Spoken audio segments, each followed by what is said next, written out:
이 시간 찬송가 408장 같이 찬양하시겠습니다. 찬송가 408장 내 주 하나님 넓고 큰 은혜는 같이 찬양하시겠습니다.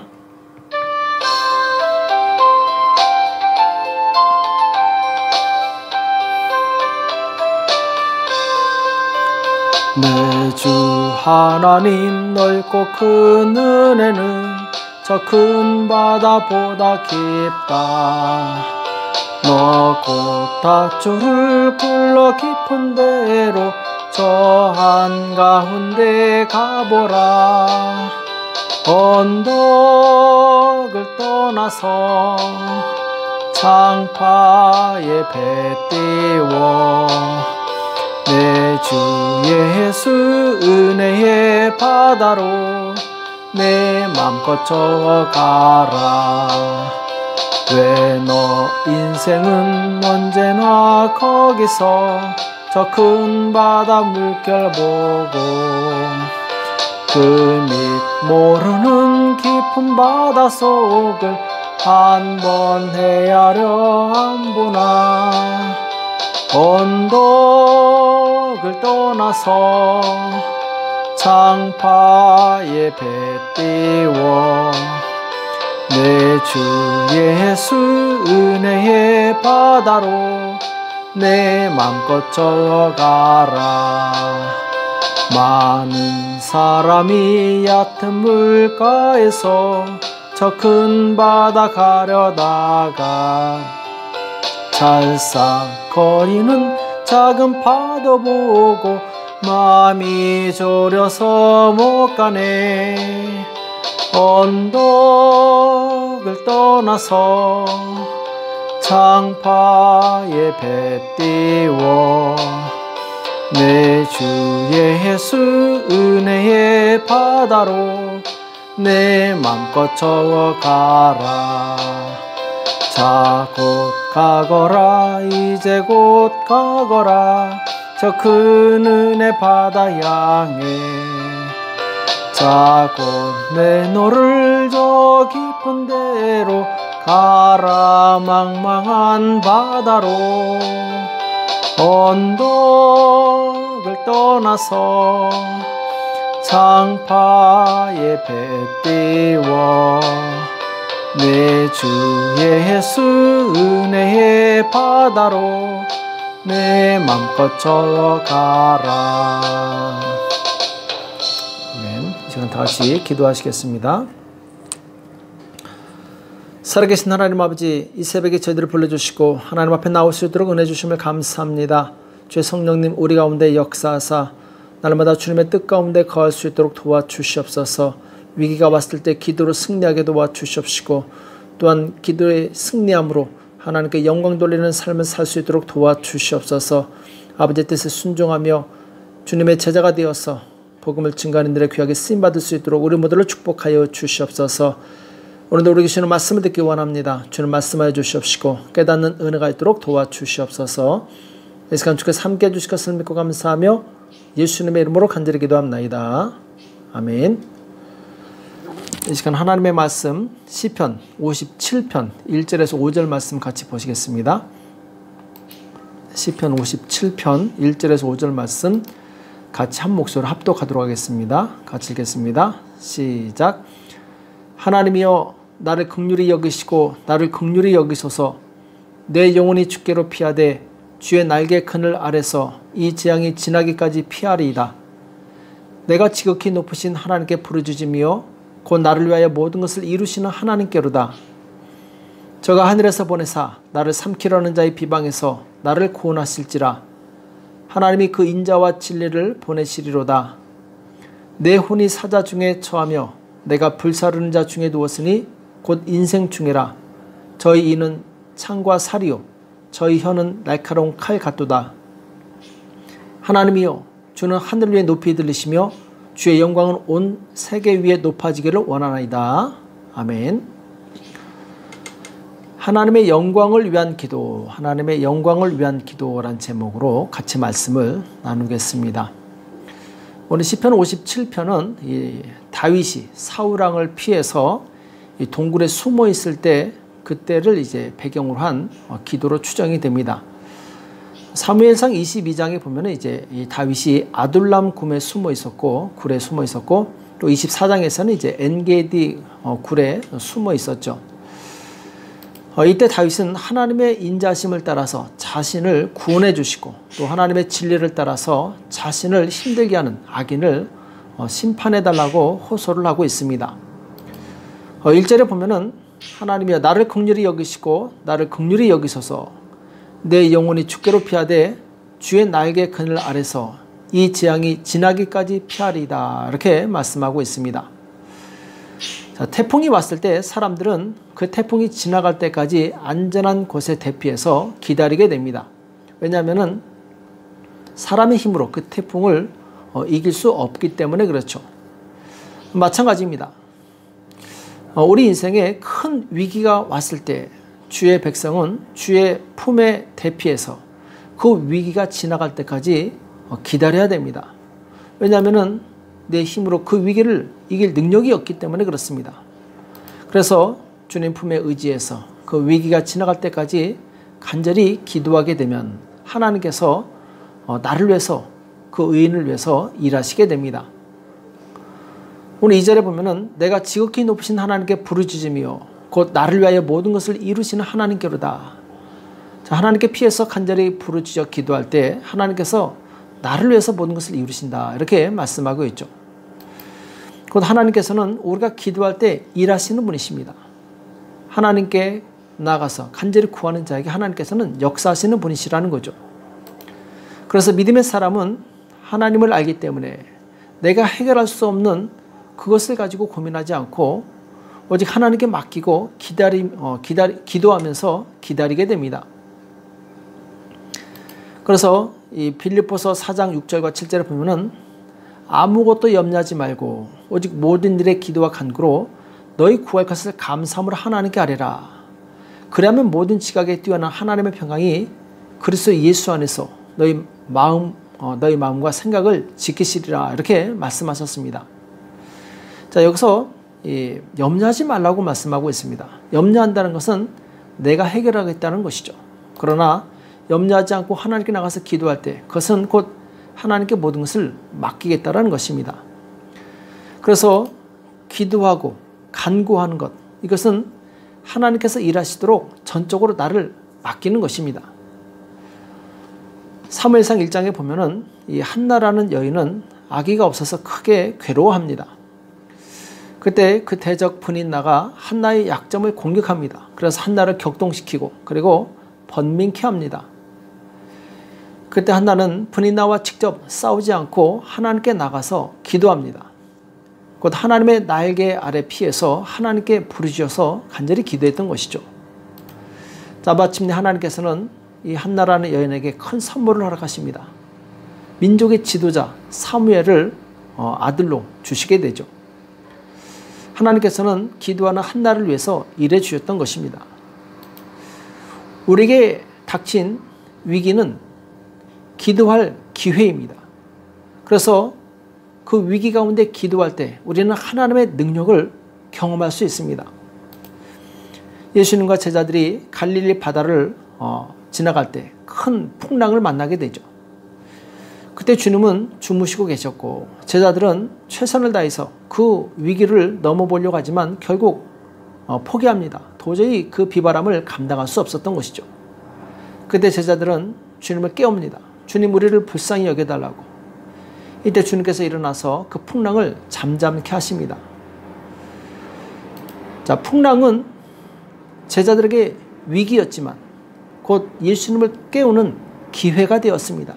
그래서 주님이 행하시는 그 이적을 제자들이 경험하게 되죠. 이와 같이 우리 가운데 큰 위기가 왔을 때 하나님의 날개 아래 가서 기도하시기 바랍니다. 하나님께서 전능하신 손으로 일하실 줄 믿습니다.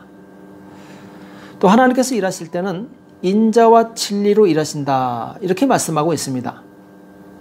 자, 오늘 3절에 보면은 저희가 하늘에서 보내사 나를 삼키려는 자의 비방에서 나를 구원하실지라 하나님이 그 인자와 진리를 보내시리로다 이렇게 말씀하고 있습니다. 자, 하나님께서 인자와 진리를 보내신다. 여기서 인자는 하나님의 사랑을 의미하고 진리는 하나님의 공의를 의미합니다. 하나님은 하나님을 사랑하고 하나님을 의지하는 자에게 한없는 자비와 사랑을 내려주십니다. 또 하나님께서는 그 진리의 말씀으로 선과 악 그리고 의인과 형벌할 악인을 정확하게 구별하십니다. 자, 그럼 오늘 본문에 보면은 이 누가 의인이고 누가 악인인가 여기에 대해서 말씀하고 있는데, 자 3절에 보면은 저가 하늘에서 보내사 나를 삼키려는 자의 비방에서, 자 비방이라고 말씀하고 있습니다. 곧 남을 비방하는 사람은 악한 사람입니다. 하나님께서는 모든 재판권을 가지고 계십니다. 남을 비방한다는 것은 내가 재판장이 되겠다는 것이죠. 그래서 남을 비방해서는 안 됩니다. 내가 남을 비방하는 순간에 나는 악한 자의 무리 속에 속하게 되는 거죠. 또 누가 악한 자이냐? 4절에 보면은 내 혼이 사자 중에 처하며 내가 불사르는 자 중에 누웠으니 곧 인생 중에라. 저희 이는 창과 살이요 저희 혀는 날카로운 칼 같도다.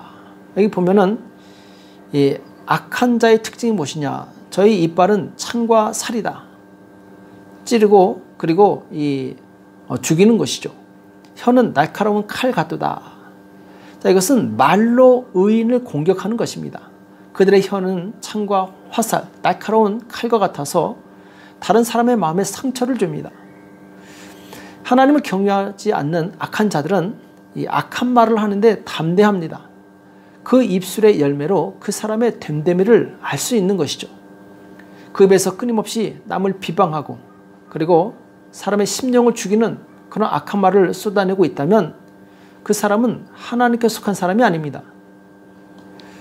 또 악한 자의 특징은 무엇이냐? 의인을 넘어뜨리려고 그 앞에 장애물을 놓는 사람이죠. 웅덩이를 파서 빠지게 하는 사람이죠. 6절에 보면은 저희가 내 걸음을 장애하려고 그물을 예비하였으니, 악한 자는 바로 다른 사람 앞에 장애물을 놓는 사람이라는 거죠. 내 영혼이 억울하도다. 저희가 내 앞에 웅덩이를 팠으나 스스로 그 중에 빠졌도다. 자, 누군가 남을 해오고자 하는 자는 결코 하나님의 사람이 될 수 없습니다. 왜냐하면 하나님은 생명의 하나님이시고 또 사람을 살리시는 분이시기 때문에 그렇습니다. 공의의 하나님은 악인들의 악을 정확하게 판단하십니다. 그리고 그들로 하여금 스스로 자기 꾀에 빠지게 하십니다. 이것이 바로 하나님의 공의죠. 그래서 악한 자는 자기가 판 웅덩이에 빠지게 돼 있어요. 그래서 예수님께서도 칼을 가진 자는 칼로 망할 것이다 이렇게 말씀하셨죠. 또 우리가 기도해서 하나님의 그 응답을 받고 구원을 얻었을 때 주의해야 될 것이 있습니다. 오늘 5절에 보면은 하나님이여 주는 하늘 위에 높이 들리시며 주의 영광은 온 세계 위에 높아지기를 원하나이다 이렇게 고백하고 있습니다. 자, 위기 가운데 기도해서 안전하게 되었다고 모든 것이 끝난 것이 아닙니다. 내가 받은 구원을 통해서 궁극적으로 하나님께 영광을 돌리는 사람이 되어야 됩니다. 오늘 말씀 보면 주의 영광은 온 세계 위에 높아지기를 원하나이다 이렇게 말씀하고 있고, 또 9절에 보면은 주여 내가 만민 중에서 주께 감사하며 열방 중에서 주를 찬송하오리다 이렇게 말씀하고 있습니다. 자, 여기 보면은 주께 감사한다 그리고 열방 중에서 찬송한다 이렇게 고백하고 있는데, 하나님의 은혜로 구원을 받은 성도는 하나님께 감사와 찬송을 올리는 사람으로 변화되어야 됩니다. 자, 이것은 하나님께서 나를 구원하셨다는 것을 인정하는 나의 당연한 반응입니다. 반응이 없는 신앙, 감사가 없는 신앙은 죽은 신앙입니다. 그것은 내 스스로의 힘으로 구원받았다고 착각하는 것이죠. 그래서 우리는 하나님께 응답 받았을 때 그 응답을 주신 하나님께 감사하고 찬송을 먼저 올릴 수 있어야 됩니다. 또 두 번째 10절에 보면은 대저 주의 인자는 커서 하늘에 미치고 주의 진리는 궁창에 이르나이다. 여기 보면은 주의 인자 그리고 주의 진리, 다시 한번 인자와 진리가 나오게 됩니다. 자, 이 말씀은 무엇이냐? 하나님의 은혜를 경험한 성도는 하나님의 주권을 인정하고 받아들이는 삶을 살아야 된다는 것이죠. 하나님께서는 인자와 진리로 세상을 다스리십니다. 곧 사랑과 공의로 통치하신다는 거죠. 그래서 성도는 하나님께서 하늘 위에서 모든 것을 다스리신다는 것을 깨닫고 겸손히 하나님의 말씀에 순종해야 됩니다. 그것이 하나님의 주권을 인정하는 사람이죠. 만약 내가 말씀에 순종하지 않으면 복받기만 바라고 또 이 순종하기를 거부한다면 이것은 잘못된 신앙입니다. 자유에는 반드시 책임이 따르는 것처럼 우리가 하나님의 은혜를 받기 원한다면 하나님께 나를 드리는 그리고 하나님의 주권을 인정하는 성숙한 태도가 필요합니다. 또 11절에 보면은 하나님이여 주는 하늘 위에 높이 들으시며 주의 영광은 온 세계 위에 높아지기를 원하나이다. 자, 여기도 나오죠. 주의 영광이 온 세계 위에 높아지기를 원하나이다. 반복적으로 말씀하고 있습니다. 곧 궁극적으로 이 성도의 신앙은 하나님의 영광이 온 세계 위에 높아지게 하는 것입니다. 자, 성도의 신앙이 궁극적으로 추구하는 것이 곧 하나님의 영광이 온 세계 위에 나타나는 것이라는 거죠. 그래서 참된 신앙은 내가 잘되고 내 영광이 나타나는 것이 아닙니다. 오직 하나님 나라의 유익이 되고 하나님께서 영광을 받으시는 것, 이것이 바로 참 신앙입니다. 다윗은 위기 가운데 구원을 받았습니다. 사울의 위협으로부터 하나님께 기도해서 구원을 받았습니다. 그때 참 감사했겠죠. 그리고 그 감사로 끝나지 않았습니다. 다윗은 하나님이 주신 그 왕의 직분을 가지고 평생을 이 주의 백성들을 섬기는 일에 자신을 드립니다. 자신을 희생하게 되죠. 우리가 받은 구원의 은혜는 반드시 하나님께 영광을 드려지는 것으로, 하나님께 자신을 드려지는 것으로 열매를 맺어야 됩니다. 한나가 기도해서 아들을 낳았을 때 그 아들을 하나님께 드리게 됩니다. 그래서 그 아들이 나중에 자라서 자기 민족을 위해서 말씀을 전하며 헌신하는 바로 위대한 믿음의 사람이 되죠. 그래서 우리는 기도 응답 자체가 우리의 목적이 되어서는 안 됩니다. 그것은 우상을 숭배하는 자들도 똑같습니다. 우리는 기도 응답을 통해서 하나님의 주권을 인정하는 성숙한 성도로 변화되고 또 하나님의 영광을 위해서 일하는 일꾼이 될 수 있어야 됩니다. 예수님께서 제자들에게 명령을 주셨을 때 제자들은 예수님의 은혜를 받고 그냥 있지 않았습니다. 성령의 은혜를 받고 그냥 있지 않았어요. 바로 전 세계 복음을 증거하는 사도로서 그들이 전진했던 것이죠. 우리가 하나님의 구원과 은혜를 경험했다면 이제 자신을 하나님께 드리시기 바랍니다. 그래서 하나님 나라의 유익이 되고 하나님을 기쁘시게 해드리는 그런 영혼의 열매를 맺는 믿음의 사도들이 다 되시기를 예수님의 이름으로 축복합니다. 기도하겠습니다. 살아계신 하나님 아버지, 오늘 우리에게 말씀해 주심을 감사합니다. 하나님께서 우리에게 주신 그 놀라운 구원의 은혜, 주님 또한 기도응답의 은혜를 우리가 받고 기뻐하는 것으로 끝나지 않게 도와주시옵시고 오직 우리 자신을 하나님께 들어서 하나님의 영광이 온 세계 위에 전파되는 그 일에 귀하게 쓰임받도록 축복하여 주시옵소서. 주님 감사합니다. 우리에게 주신 성령의 지혜와 능력을 하나님의 나라를 위해서 쓰게 도와주시옵시고 오직 하나님의 영광을 높이는 일에 귀하게 쓰임받도록 우리 모두를 축복하여 주시옵소서. 주께서 오늘도 함께해 주시며 감사하며 예수님의 이름으로 간절히 기도합나이다. 아멘. 오늘 말씀 기억하시면서 하나님, 제가 하나님의 나라를 위해서 귀하게 쓰임받을 수 있도록 도와주시옵소서. 나에게 주신 은혜가 결코 헛되지 않도록 주님 나를 성령의 도구로 치유의 도구로 사용해달라고 기도하시고 나라와 민족을 위해서 교회와 가정과 자녀를 위해서 이 시간 합심해서 간절히 기도하겠습니다. 기도하겠습니다.